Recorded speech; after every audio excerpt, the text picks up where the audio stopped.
Find the area of the smaller part of the circle x square plus y square is equal to a square. Cut off by the line x is equal to a upon root 2. Cut off by the line x is equal to a upon root 2. Area of the smaller part of the circle. ठीक है. Given circle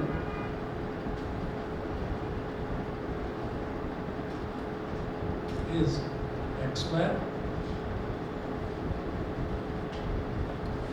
plus y square is equal to a square. It implies that ये जो x square है ये क्या हो गया x minus 0 का स्क्वायर और y square क्या है y minus 0 का square is equal to a square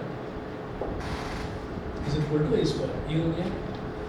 तो हमारा जो सेंटर है वो तो हो गया 0 0 और जो रेडियस है वो हो गया a. हमने सर्कल बना दिया.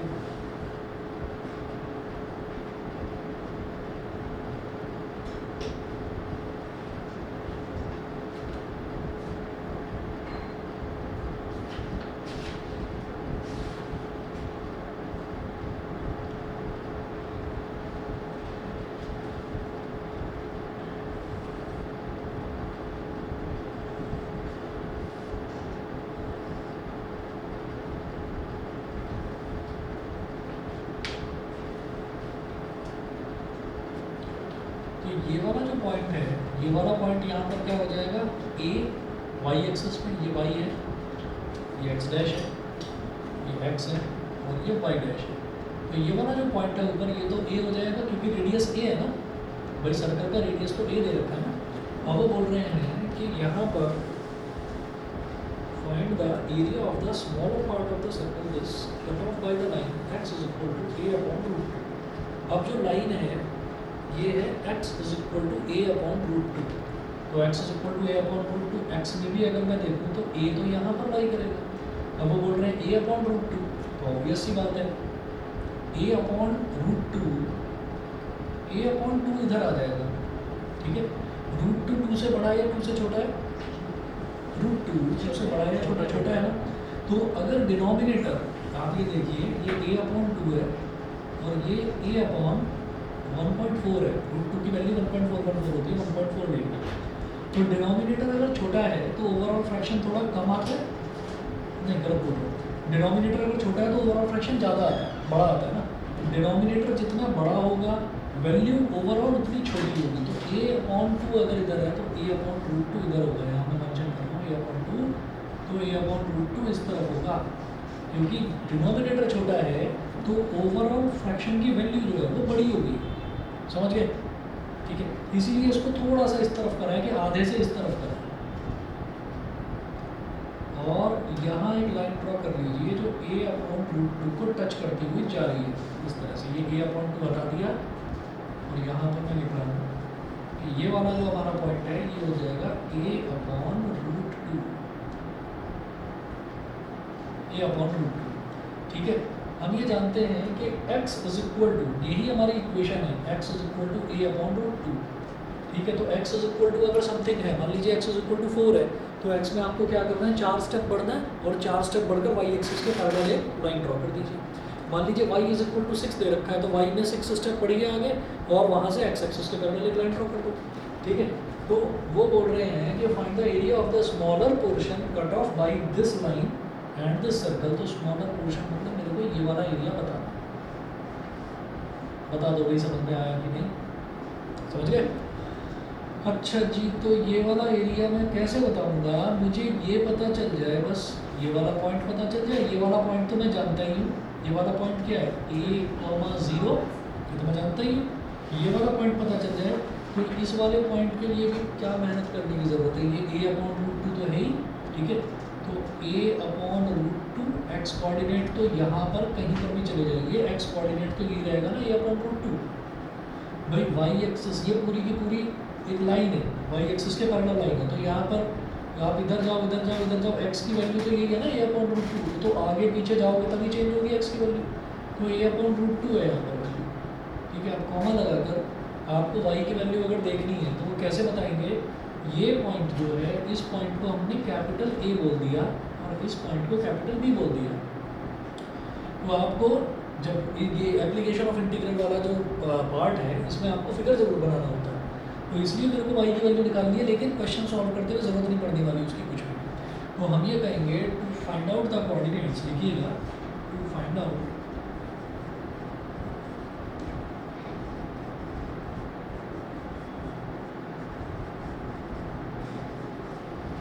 the coordinates of capital A, to find out the coordinates of capital A capital A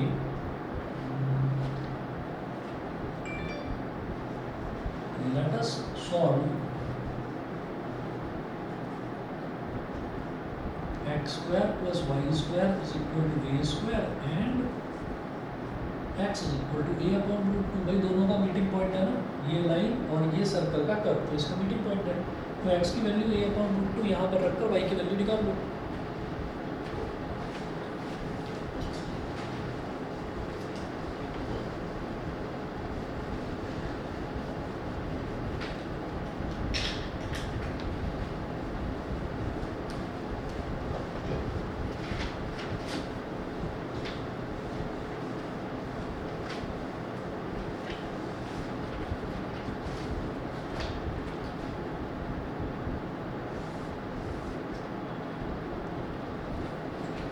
तो x की value a upon root two डाल दीजिए यहाँ पर, a अपॉन रूट टू का whole square plus y square is equal to a square. a upon root two का whole square ये हो गया a square by two plus y square is equal to a square. इसको उधर ले जाओ, y square is equal to a square minus a square by two. Two a square minus a square, तो ये ए square by to ही आ गया। तो Y की value भी ए अपॉन रूट टू ही आ गई। ठीक है, तो ये जो हमारा ए का कोऑर्डिनेट है ये हो गया ए अपॉन रूट टू कॉमा ए अपॉन रूट टू, और ये ए कॉमा जीरो हो गया। ठीक है, तो अब यहाँ से और यहाँ तक का जो कर्व है ना, बस इसके नीचे नीचे का एरिया मेरे को लेना है। ठीक है, और उसको डबल कर देना, क्योंकि जितना एरिया यहाँ पर होगा उतना ही एरिया यहाँ पर होगा। तो लिखिएगा area of the shaded reason, या बल्कि पहले एक काम करें, सर्कल को देखिए, इक्वेशन ऑफ सर्कल, इसको वैसे लिख लूँगा y square is equal to a square minus x square, y square is equal to a square minus x square. तो y is equal to under root a square minus x square. ठीक है, और अब area of the shaded reason,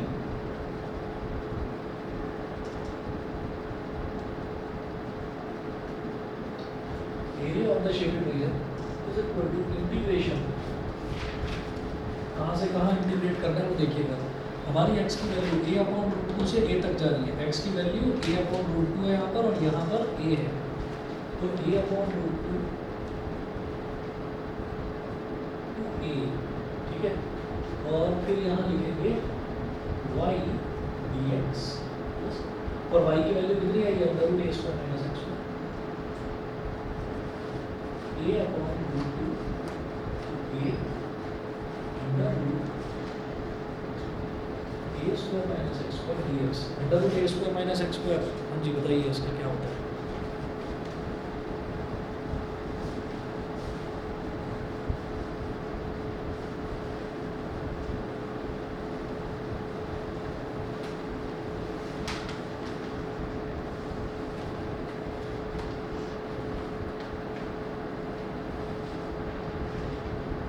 x by 2 under root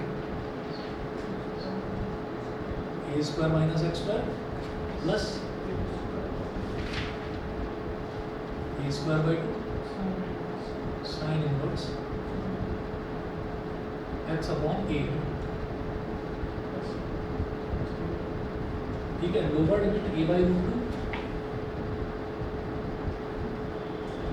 और upper limit a। तो यहाँ पर हमारे पास a की जगह a ही था, तो इस वजह से जो फॉर्मूला है वही बन गया, exact formula, under root a square minus x square. ठीक है, अब क्या करेंगे, एक बार x की जगह a डालेंगे, तो यहाँ कर्ली ब्रैकेट बनाओ, ये हो गया a by two into under root a square minus a square plus a square by 2 sine inverse a upon A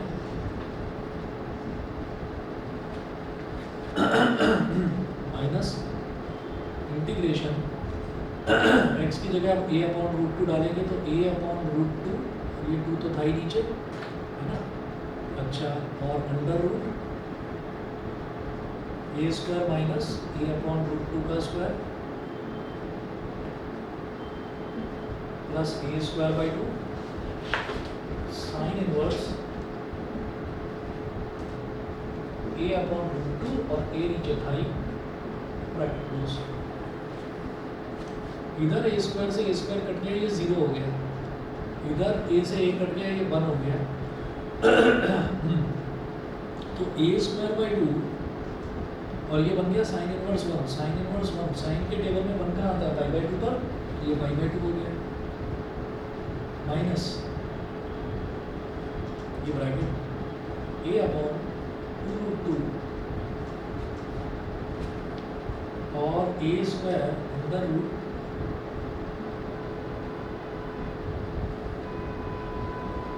A square minus a square by 2 plus इधर ए से a cut गया, a square by 2 sine inverse 1 upon root 2 कितना हो जाएगा, pi by 4, ये bracket close. Pi a square upon 4 minus a upon 2 root 2, a square minus a square by 2 क्या हो जाएगा, a square by 2, a square by 2 का जब under root लेंगे तो हो जाएगा ए अपॉन रूट 2 प्लस ये हो जाएगा पाई ए स्क्वायर अपॉन 2 4 सा 8 इज इक्वल टू, ये है pi a square upon 4 plus sorry minus pi a square upon 8 और ये हो जाएगा माइनस ए स्क्वायर अपॉन 4, ठीक है। एलसीएम ले लीजिए, एलसीएम क्या आ जाएगा, 8 4 2 सा 8, 2 पाई a square minus pi a square minus 2 a square, 4 2 सा 8 2 ए स्क्वायर, ये हो गया पाई a square minus 2 a square upon 8, या तो इतना कर लो या फिर इसको ऐसा कर लो कि a square into pi minus ए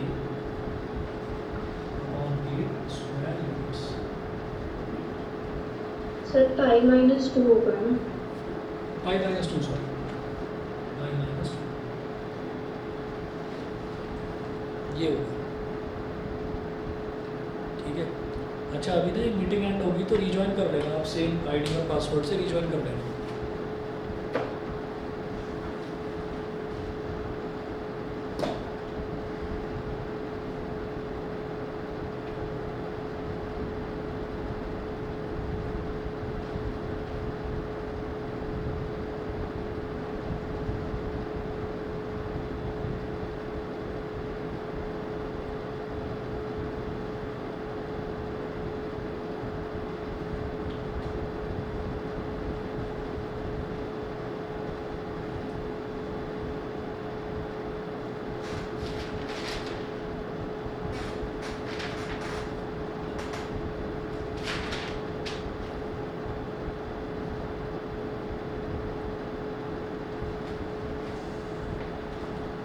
हाँ जी, और बताइए।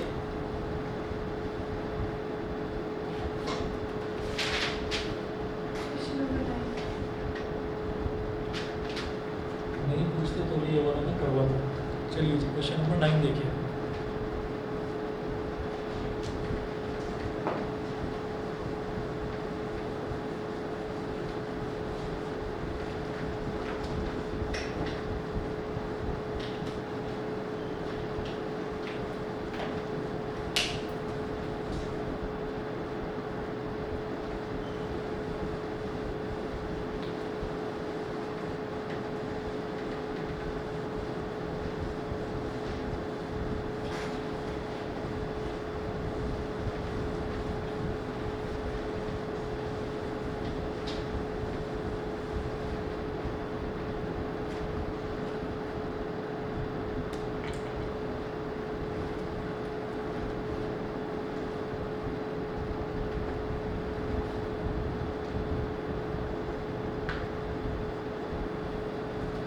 क्वेश्चन नंबर 9 देखिए, find the area of the region bounded by the parabola y is equal to x square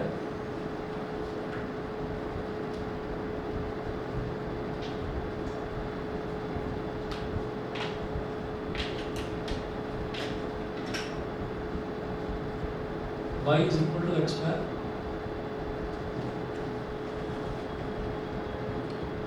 and y is equal to mod x.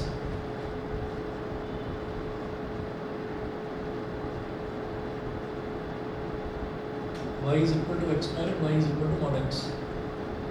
ये है find the area of the region bounded by the parabola.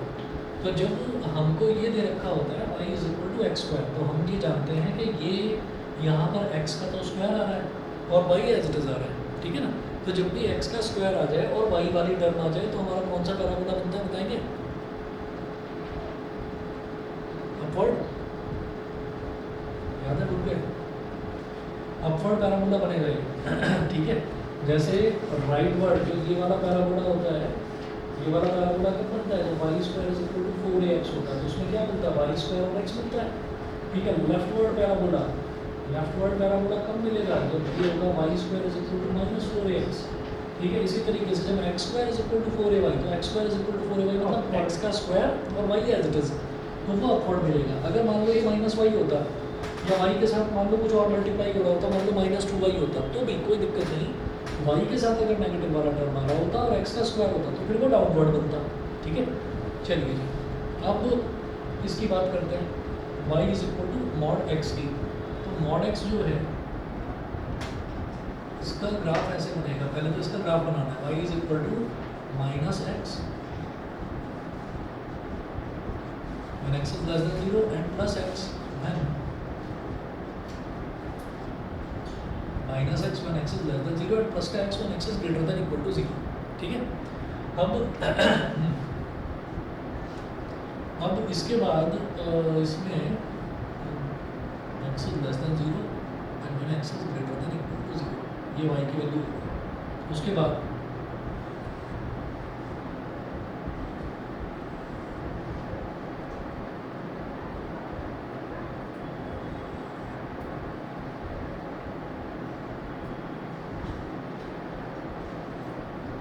अब x की कुछ values ले लीजिए. मान लो मैंने ले लिया x की वैल्यू -2, -1, 0, 1 और 2,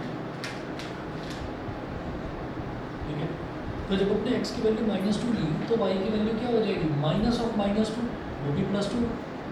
समझ गए भाई? अगर x की वैल्यू 0 से छोटी ले रहा हूँ, मान लो मैं -1 ले रहा हूँ, -1, तो y की वैल्यू क्या हो जाएगी? -1 यानी कि +1. 0 लेंगे तो 0 ही आएगी, 1 लेंगे तो 1 ही आएगी और 2 लेंगे तो 2 ही आएगी, ठीक है. तो हमेशा याद रखिएगा कि जो मॉडुलस फंक्शन है ना, मॉडुलस फंक्शन का ग्राफिक v बनता है, v, ठीक. अच्छा जी, ये हो गया y और y डैश, ये हो गया x और x डैश. एक ग्राफ तो ऐसे बना लिया, ये इसका पैराबोला ऐसे बना लिया और यहाँ पर वैल्यूज देते हैं x की 1, -1, 2, -2 और 0. ये हो गया. फिर इधर वैल्यू दे दो 1 और 2. तो अगर y की वैल्यू 0 है, x की वैल्यू 0 है तो y की वैल्यू 0, x की वैल्यू -2 तो y की वैल्यू 2, x की वैल्यू -2 तो y की वैल्यू 2.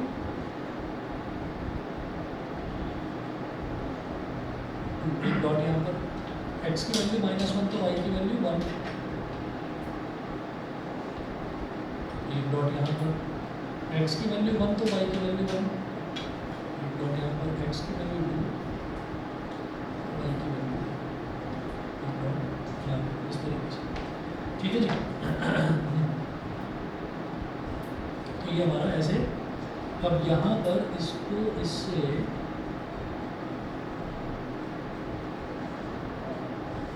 ऐसे ज्वाइन कर दीजिए, ऐसे ही इधर.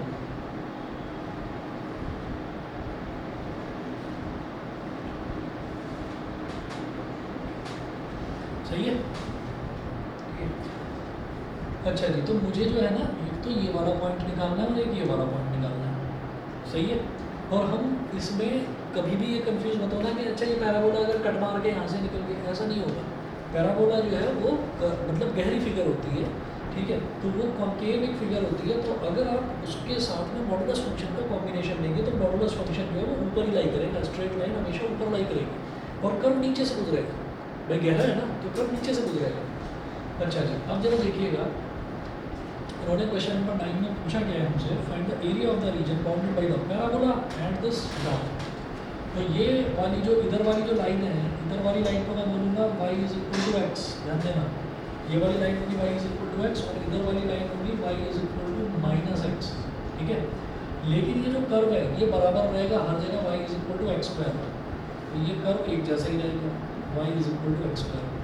अब हमें इसमें ज़्यादा सोचने की ज़रूरत नहीं है, हमको दोनों का शेडेड एरिया निकालना है, ये वाला एरिया है ना और ये वाला एरिया, तो उधर का राइट वाला एरिया निकाल के उसको डबल कर दो, काम हो जाएगा। मुझे करना है क्या, मुझे ये वाला पॉइंट निकालना, पॉइंट ऑफ इंटरसेक्शन, क्योंकि ये वाला तो मैं जानता हूँ 0,0 है। और फिर मुझे क्या करना है, लाइन ऊपर आ रही है तो लाइन यानी कि y is equal to x को इंटीग्रेट करो तो उसके नीचे नीचे का एरिया आ जाएगा। फिर पैराबोला को इंटीग्रेट करेंगे तो पैराबोला के नीचे नीचे का एरिया आ जाएगा, तो लाइन में से पैराबोला को सब्ट्रैक्ट कर दो तो बीच वाला एरिया आ जाएगा। समझ गए? ठीक है, सीधा सीधा ये याद रखना, जो ग्राफ आपका ऊपर हो उसमें से नीचे वाले ग्राफ को सब्ट्रैक्ट कर देना है तो बीच का एरिया आ ही जाएगा। ठीक है, अब देखिए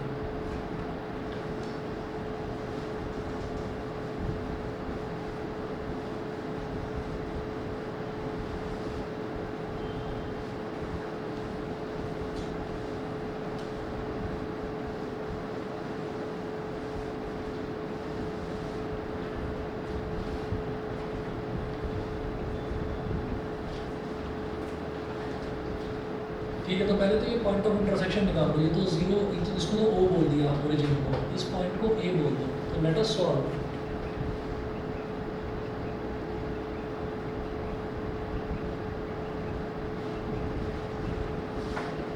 y is equal to x and y is equal to x square. Let us solve y is equal to x and y is equal to x square, इसको सॉल्व करना है। ठीक है जी, तो y की वैल्यू x है ना, ये डाल दो, x is equal to x square हो गया। फिर y की वैल्यू x है तो इधर सब्स्टिट्यूट कर दीजिए, x is equal to x square, x minus x square is equal to 0, इधर से x ले लिया, क्या बचा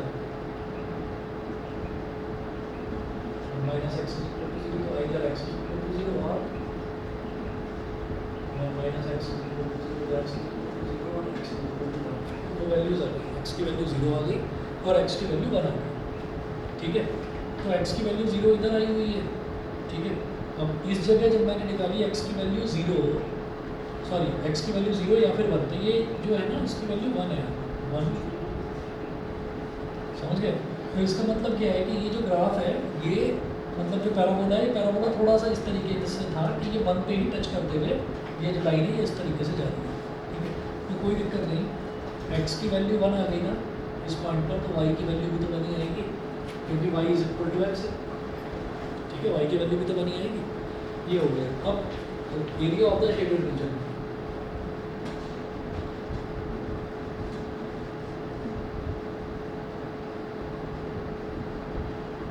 इससे पहले वाला जो क्वेश्चन था ना उसमें गलती हुई है मुझसे, इस वाले क्वेश्चन में इसमें मेरे को 2 से भी मल्टीप्लाई करना है लास्ट में। ठीक है ना, वो जो हमने एरिया निकाला था है ना, तो वो सिर्फ ऊपर वाला निकाला था, नीचे वाला रह गया था। यहाँ पर मैं 2 से मल्टीप्लाई करूँगा क्योंकि नहीं तो सिर्फ इधर वाला निकलेगा, तो 2 से मल्टीप्लाई करना जनरली भूल जाते हैं। ठीक है, तो उसका ध्यान रखना, वो गलती ना हो। तो वाइस ऑफ इंटीग्रेशन, इंटीग्रेशन कहाँ से कहाँ तक होगा, 0 से 1, लाइन में से पैराबोला सब्ट्रैक्ट करना है, तो y line minus y parabola और dx, चाहे अलग अलग इंटीग्रेट करो चाहे सब्ट्रैक्ट करके इंटीग्रेट करो, रिजल्ट सेम ही है। ठीक है, तो हो जाएगा ट्वाइस इंटीग्रेशन 0 से 1, y लाइन, लाइन की इक्वेशन क्या है, y की वैल्यू लाइन के केस में x, पैराबोला के केस में y की वैल्यू क्या है, x square, x minus x square dx twice x का integral x square by two, x square का इंटीग्रल एक्स क्यूब बाई 3, 0 से 1,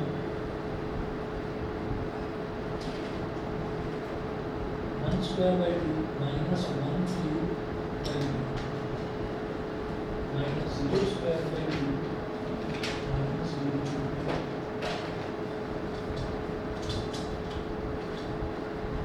ठीक है,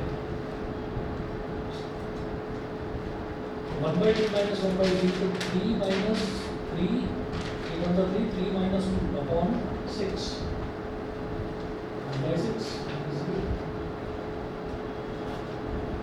1 by 3 square units,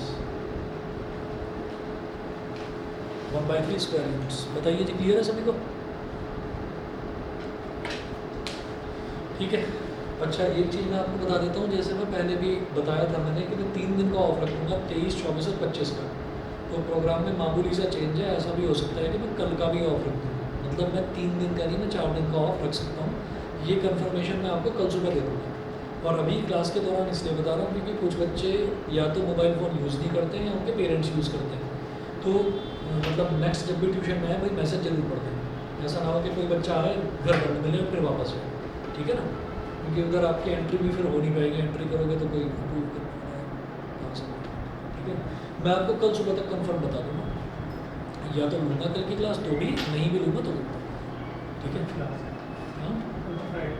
अब मतलब जो भी है वो आपका तो, अच्छा हाँ, आपका तो सैटरडे का ऑफ है ना, तो आपकी तो ऑफ है ही सैटरडे को।